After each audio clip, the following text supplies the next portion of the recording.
এটা কলিযুগ, আমরা সবাই জানি, কিন্তু মানি না। কীরকম? যেমন ধরেন, কলির তো একটা স্থান আছে অবভিয়াসলি, কিন্তু সেটা কোথায়?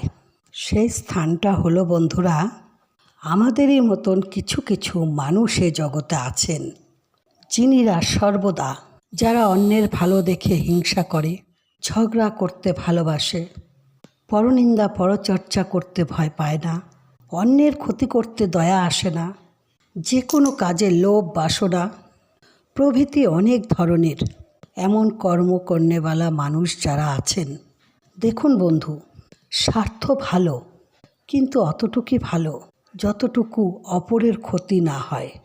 ঠিক এই ধরনের মানুষদের মধ্যেই কলির স্থান। তাই বলি, কলিকে আমরাই বিদায় দিতে পারি, একবার ভেবে দেখুন।